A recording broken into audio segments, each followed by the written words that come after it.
Olá, meus amigos, muito especial, os amigos do Grupo Espírita Francisco Xavier, seus trabalhadores, seus simpatizantes. Estamos aqui mais uma vez para dar prosseguimento à leitura do livro Libertação, pelo Espírito André Luiz, pelo nosso querido Chico Xavier, Francisco Cândido Xavier, que psicografou essa beleza, dessa coleção. Hoje nós vamos dar início a mais um novo capítulo, a primeira parte. Lembrando que o 16º capítulo, que foi a vez anterior, se deu no encantamento pernicioso, naquele trabalho espiritual que ajudou muito Gabriel e a Margarida, abriu o rumo da espiritualidade para eles, Mas a dona Isaura, que era aquela médium muito, com uma mediunidade ostensiva, com um trabalho grandioso, após o término, se percebeu que ela estava acompanhada, durante o sono, inclusive, numa reunião de trevas, onde eles estavam assediando ela por ciúmes, e ela já tinha essa tendência, então se deixou envolver. Mas no final deu tudo certo, aquela conversa depois, quando eles retornaram do sono, ela e o esposo conversaram. E a gente tem que cuidar muito nos nossos deslizes, É onde a gente tem uma fraqueza que ele nos pega. Mas vamos lá que nós vamos assistir esse capítulo hoje, Assistência Fraternal, que é outro de muito ensinamento. 17º capítulo. No segundo dia de serviço espiritual definitivo, na tarefa de socorro a Margarida, nossa movimentação aureolava-se de sublime entusiasmo no santuário doméstico, que novamente se revestia das doces claridades da paz. Que lindo, A casa transformou-se. Desde a véspera, Saldanha e Leôncio eram os primeiros a pedir instruções de trabalho. Teimavam em dizer que os adversários do bem voltariam à carga. Conheciam a crueldade dos ex-companheiros, e porque muitos apaniguados de Gregório viriam fiscalizar a normalidade do processo alienatório da esposa de Gabriel. Gúbio começou por traçar expressivas fronteiras ao redor da casa, mantidas ali em diante sob a responsabilidade dos colaboradores que Sidônio nos cedera por gentileza. Eles já, também conseguiram manter um grupo grande, para interferir também, nessa parte aí, ajudando esse processo, Enquanto prestávamos a defensiva, o jovem casal louvava a alegria que lhes retornara aos corações. Margarida sentia-se bem dispostas e rendia graças ao Eterno pelo milagre com que fora contemplada. O esposo formulava 1000 promessas de trabalho espiritual com o júbilo do neófito embriagado de sublime esperança. A gente se sente assim quando começa a sentir, aquela leveza espiritual. De nosso lado, porém, as responsabilidades passaram a crescer. Atendendo às determinações de Gúbio, Saldanha dirigiu-se ao interior da casa e trouxe, por influência indireta, velha serva encarnada que espanou móveis, bruniu adornos, abriu as janelas, dando passagem às vastas correntes de ar fresco. O prédio com que se reconciliava com a harmonia. As medidas referentes à limpeza prosseguiam, adiantadas, quando vozes ásperas se fizeram ouvir partidas da via pública.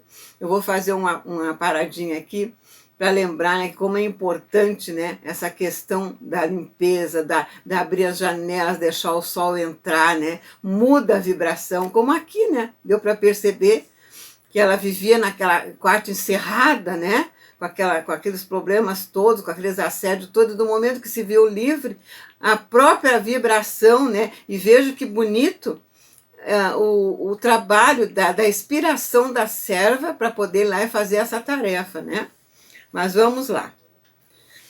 Elementos da falange gregoriana gritavam por Saldanha, que compareceu junto de nós desapontado e algo aflito. Nosso instrutor paternalmente lhe recomendou: vai, meu amigo, Mostra-lhes um novo rumo. Tem coragem e resiste ao venenoso fluido da cólera. Usa a serenidade, a delicadeza. Saldanha estampou na fisionomia perceptível gesto de reconhecimento e avançou na direção dos recém-chegados. Uma das entidades de horrível semblante, de mãos à cintura, gritou irreverente: Então, que houve aqui? Traindo o comando? O interpelado, que os últimos sucessos haviam alterado profundamente, respondeu humilde, mais firme: Meus compromissos foram assumidos com a própria consciência e acredito dispor do direito de escolher a minha rota. Ah, disse o outro sarcástico, tens agora o direito? Veremos. E tentando insinuar-se de maneira direta, clamou: Deixa-me entrar. Não posso, esclareceu o ex-perseguidor. A casa segue noutra direção. O interlocutor lançou-lhe um olhar de revolta insofreável e indagou estentórico: Onde tens a cabeça? No lugar próprio. Não temes, porventura, as consequências do gesto impensado? Nada tenho de que me penitenciar-me. O visitante fez cara tonha, de irritação extrema, e aduziu: Gregório saberá. E retirou-se acompanhado pelos demais. Transcorrido alguns instantes, outros elementos assomaram a entrada, assustadíssimos e insolentes, com a repetição dos mesmos quadros. Em breve, cenas diversas passaram a desdobrar-se. Gúbio colocou sinais luminosos nas janelas, indicando a nova disposição daquele abrigo doméstico, opondo-se às manchas de sombra que provinham dali. E, naturalmente atraídos por eles, espíritos sofredores e perseguidos, mas bem intencionados, apareceram em grande número. A primeira entidade a aproximar-se foi uma senhora que se ajoelhou à entrada suplicando: Benfeitores de cima, que vos congregaste nesta casa em serviço de luz, livrai-me da aflição, piedade, piedade. O nosso instrutor atendeu-a imediatamente, permitindo-lhe a passagem, e no pátio ao lado contou em pranto que se mantinha há muito tempo num edifício próximo, segregada por verdugos impassíveis que lhe exploravam antigas disposições mórbidas para o vício. Achava-se, porém, cansada do erro e suspirava por mudança benéfica, penitenciava-se, pretendia outra vida, outro rumo, implorava asilo e socorro. O orientador consolou-a bondoso e prometeu-lhe amparo. Logo após, surgiram dois velhos, rogando pousada. Ambos haviam desencarnado em extrema indigência num hospital. Revelavam-se possuídos de imenso terror. Não se conformavam com a morte. Temiam o desconhecido e mendigavam elucidações.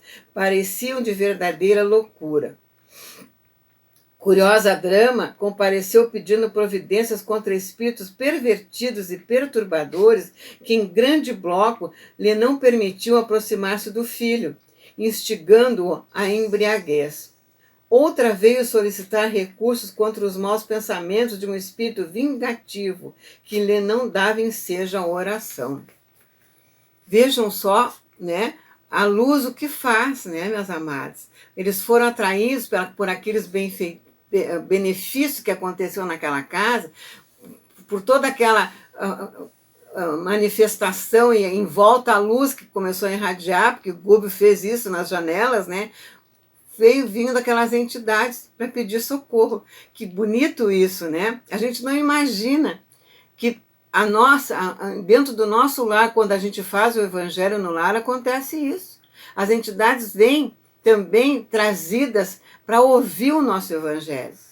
Olha que coisa grandiosa o trabalho, né? A gente pensa às vezes que está ali, até sozinho às vezes, fazendo o evangelho, e está num trabalho grandioso, como esse aqui. Porque nós somos luzes, né? Os espíritas que têm essa compreensão, que fazem o evangelho no lar, eles também trabalham sem sentir o trabalho quando estão até na sua residência. E nesse momento agora, principalmente, né, é propício para isso, né? Que a gente pensa que está tudo estático, mas não. A casa espírita foi trazida para perto de nós em forma de luz e de bênçãos. Muito abençoado isso, né? Esse conhecimento. Mas vamos prosseguir, que está bem interessante. A corrente dos pedintes, contudo, não ficou ali.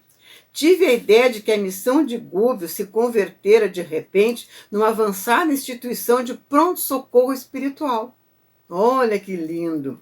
Dezenas de criaturas desencarnadas, sob regime de prisão aos círculos inferiores, alinhavam-se agora ao lado da residência de Gabriel, sob a determinação de Gubbio, que dizia aguardar a noite para os serviços da prece em geral. Que bonito, né? Antes, porém, que o dia expirasse, começaram a surgir vários elementos da falange de Gregório, afirmando-se dispostos à renovação de caminho. Procediam da própria colônia que visitáramos, e um deles, com grande assombro para mim, foi claro na enunciação dos propósitos de que se achava inspirado. Salve-me dos juízos cruéis, suplicou, emocionando-nos pela inflexão de voz. Não posso mais, não suporto por mais tempo as atrocidades que sou constrangido a praticar, soube que o próprio Saldanha se transformou. Eu não posso persistir no erro. Temo a perseguição de Gregório, mas se é necessário arrostar as maiores dores, enfrentá-la-eis de bom grado, preferindo-lhes o golpe fulminatório a regressar. Ajudem-me, aspiro a nova estrada com o bem. Apelos como esses foram repetidos muitas vezes, enfileirando os sofredores de intenções nobres e retas que nos alcançavam no vasto recinto de que dispunhamos. Nosso instrutor recomendou que eu e Eloy colocássemos à disposição deles, ouvindo-os com paciência e prestando-lhes a assistência possível, a fim de se prepararem mentalmente para as orações da noite. Confesso que me senti à vontade. Dividimos-nos, então, em 2 setores distintos. Organizei os irmãos que me cabiam atender em assembleia fraternal. Contudo, em vista de os necessitados continuarem chegando de espaço a espaço, era imperioso abrir novos lugares no extenso grupo de ouvintes. Muitas entidades em desequilíbrio lá fora reclamavam acesso, pronunciando rogativas comovedoras. Todavia, o nosso orientador aconselhara fosse a entrada privativa dos espíritos que se mostrasse consciente das próprias necessidades. Vejam só, eles observam tudo, né? De há muito aprender é que uma dor maior sempre consola uma dor menor. E limitava-me a pronunciar frases curtas para que os infelizes ali congregados encontrassem reconforto uns com os outros, sem necessidade de doutrinação da minha parte. Conduzindo-me desse modo, pedi uma das irmãs presentes, em deploráveis condições perispiríticas, expôs-nos, por gentileza, a experiência de que fora objeto. A infortunada concentrou a atenção de todos em virtude das feridas extensas que mostrava no semblante agora erguido. Ai de mim, começou penosamente, ai de mim, a quem a paixão cegou e venceu, transportando-me ao suicídio. Mãe de 2 filhos, não suportei a solidão que o mundo me impusera com a morte de meu marido tuberculoso. Cerrei os olhos no campo de obrigações que me convidavam ao entendimento e sufoquei as reflexões ante o futuro que se avizinhava. Olvidei o lar, os filhos, os compromissos assumidos e precipitei-me no vale fundo de sofrimento inenarráveis. Há 15 anos, precisamente, vagueio sem pouso, a afeição da ave imprevidente que aniquilasse o ninho. Leviana que fui, quando me vi só e aparentemente desamparada, entreguei meus pobres filhos a parentes caridosos e sorvi louco o veneno que me desintegraria o corpo menosprezado. Supunha reencontrar o esposo querido ou chafurdar-me no abismo da inexistência. Todavia, nem uma realização nem outra me surpreenderam o coração. Despertei sob denso nevoeiro de lama e cinza e de balde clamei socorro à face dos padecimentos que me asfixiavam, coberta de chagas, qual se o tóxico letal me atingisse os mais finos tecidos da alma. Gritei sem destino certo. Que drama, né? E o que acontece com o suicídio, né? Como detona o corpo perispiritual realmente, né, meus amados? Nós vamos ficando por aqui. Grandes lições. E como a gente percebe, né, que onde está a luz, está a ajuda, está a espiritualidade maior nos dando força, né? Então vejam só, um trabalho de ajuda a uma pessoa encarnada, né? Quanta coisa linda está acontecendo através da volta para a espiritualidade desse casal. Quanto socorro, né? Eles vão, através deles, né? Vai acontecer ali na volta da casa deles. Que coisa bem abençoada. Então, meus amigos, fico grata por estarem acompanhando a nossa leitura e que Deus, né, continue nos abençoando. Continue assistindo os nossos trabalhos do nosso canal do Grupo Espírita Francisco Xavier. Que Deus nos abençoe. Até a próxima. Que assim seja. Ajudar a manter o nosso grupo é um ato de responsabilidade e amor. Contamos com você. Participe acessando o nosso site.